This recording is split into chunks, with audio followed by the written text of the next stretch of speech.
I woke up from a coma, but I didn't open my eyes. Not because I was too weak, but because the moment I started regaining consciousness, I heard my own mother say something that made me realize I was in more danger awake than I was unconscious. Is there anyone in your life that you wish you could get revenge on? Tell me in the comments who that person is and what they did. I'd really like to know your story. And please, don't forget to like and subscribe so I can continue bringing you these stories.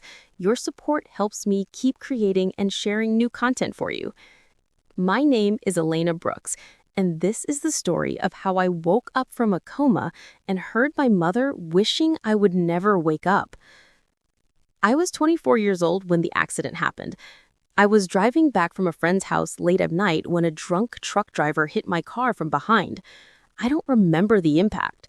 The next thing I knew, I was lying in a hospital bed, unable to move or speak.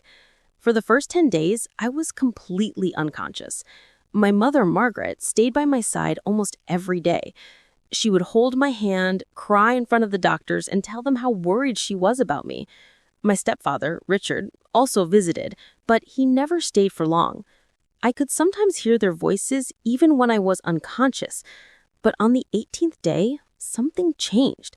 I slowly started becoming aware of my surroundings. I could hear the beeping of the machines and the sound of nurses moving around, but I still couldn't open my eyes.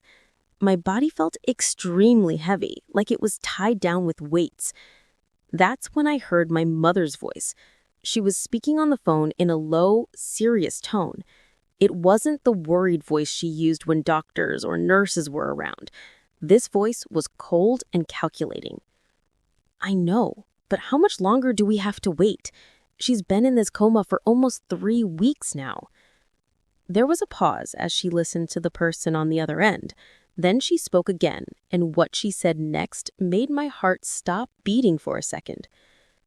Richard, if she wakes up, we're finished. Everything, the insurance money, the house, the shares in the company, it's all in her name.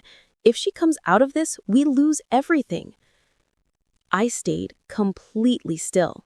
I didn't move. I didn't make a single sound. My mother continued, I'm telling you, it would be better if she just stayed like this.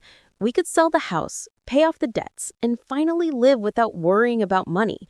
We've waited long enough. I felt like someone had poured ice-cold water over my entire body. My own mother was hoping I would die. She wasn't praying for my recovery. She was praying that I would remain in a coma forever so she and my stepfather could take everything my father had left me before he passed away 5 years ago. I wanted to open my eyes and scream at her. I wanted to ask her how she could say these things about her own daughter. But something inside me told me to stay quiet. If they knew I had heard everything, they might try to do something worse to keep me silent permanently. So I stayed completely still. I kept my eyes closed and I started listening to every single word. I stayed completely still on the hospital bed for the next 3 days. I didn't open my eyes. I didn't move my fingers. I didn't react to anything. I just listened. Every time my mother came into the room, I could feel the change in her behavior. When doctors or nurses were around, she would hold my hand, speak softly, and act like the perfect worried mother. But the moment she was alone or thought no one was listening, her real voice would come out. On the second day, I heard her talking to my stepfather again on the phone. She's still not waking up, she said in a low voice. The doctors are saying her condition is stable, but they can't say for sure when she'll regain consciousness. Richard, we need to start making arrangements. The longer she stays like this, the better it is for us. There was a pause. Then she said something that made me feel sick to my stomach. If she stays in this state for a few more months, we can apply for power of attorney. We can sell the house and the shares without any problem. We just have to be patient. I wanted to scream. I wanted to rip the IV out of my arm and confront her right there, but I forced myself to stay calm. I knew that if I woke up now, they would try to manipulate me again. They would act sweet in front of others and pressure me in private. I needed to be smart about this. So I waited. On the fourth day, something happened that made me even more determined. My mother was sitting beside my bed when a nurse came in to check my vitals. After the nurse left, my mother leaned closer to me and whispered, "Elena, if you can hear me, just know that it's better this way. You've always been a burden. At least now you're useful for something." I felt tears burning behind my closed eyelids, but I didn't let them fall. I didn't move. I just kept breathing slowly and steadily. That night after my mother left, I made a decision. I was done staying silent. The next morning, when the doctor came for his routine checkup, I slowly opened my eyes. The doctor was shocked and he immediately called for the nurses. Within minutes, the room was filled with people checking my condition. My mother rushed into the room a few minutes later. The moment she saw that I was awake, her expression changed. For a split second, I saw pure panic in her eyes before she quickly masked it with fake concern. "Elena, oh my God, you're awake," she said, rushing to my side. "Doctor, is she okay? Can she speak?" I looked at her without any emotion and said in a weak but clear voice, "I'm fine, Mom." She smiled, but it didn't reach her eyes. "That's wonderful, sweetheart. We were so worried about you." I didn't smile back. I just kept looking at her. Later that evening, when it was just the two of us in the room, I decided it was time. "Mom," I said quietly, "I heard you." She was adjusting the blanket on my bed when she froze. "What do you mean?" she asked, trying to sound confused. "I heard you on the phone with Richard. I heard you say it would be better if I didn't wake up. I heard everything." My mother's face turned completely pale. She took a step back from the bed. "Elena, you must have been dreaming. You were in a coma. People hear strange things when they're unconscious. You probably misunderstood." I shook my head slowly. I didn't misunderstand anything. I heard every word. You were hoping I would die so you could take the insurance money and the house. My mother looked around the room as if she was scared someone might hear us. Then she leaned closer and whispered, "Elena, you don't understand. We're in a lot of debt. Your father's company is failing. We needed that money. You were never going to use it anyway.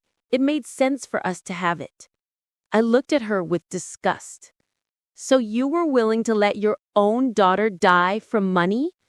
She didn't answer. She just looked away. That was all the confirmation I needed. I closed my eyes and turned my face away from her. "Get out," I said quietly. "Elena, please, let's talk about this." "Get out," I repeated, louder this time. "And don't come back." My mother stood there for a few more seconds, then quietly left the room. I lay there in silence, staring at the ceiling. My own mother had tried to let me die for money. And now I was going to make sure she paid for it. After my mother left the hospital room that day, I knew there was no going back. The woman who gave birth to me had just admitted that she was hoping I would die so she could take my father's money. Something inside me had permanently changed. The next morning, I asked the nurse to call my lawyer. I already spoken to him a few times before the accident regarding some property matters, so he knew me well. When he came to the hospital, I told him everything, from the beginning till the moment my mother admitted she wanted me dead for the insurance money. He listened carefully and then said, "Elena, what your mother did is not just morally wrong, it can also be legally dangerous for her. We can file a case for attempted financial exploitation and emotional abuse. But more importantly, we need to secure all your assets right now before they try anything else." With his help, I immediately transferred all my father's assets and insurance policies into a trust that only I could control. I also changed the beneficiary details on everything. I made sure that even if something happened to me, my mother and stepfather would not get a single penny. A few days later, I was discharged from the hospital. My mother tried to act normal and even offered to take care of me at home, but I refused. I told her clearly that I would be staying at my own place and that I didn't want any contact with her or my stepfather for the time being. She tried to guilt trip me again, saying things like, "I'm still your mother," and "You're overreacting because of the medication." But I didn't fall for it this time. Over the next few months, I slowly started rebuilding my life. I went back to work, started therapy, and focused on my health. My mother tried reaching out several times through calls and messages, but I kept my distance. I had finally understood that some people don't deserve a place in your life, no matter how closely related they are by blood. One evening, almost 8 months after I woke up from the coma, my mother showed up at my apartment. She looked older and tired. She begged me to forgive her and said that she made a mistake because she was under financial pressure. I looked at her and said something I had been holding in for a long time. "Mom, I can forgive you for being selfish, but I can never forget that you were ready to let me die from money. That's not something a mother should ever think about her child.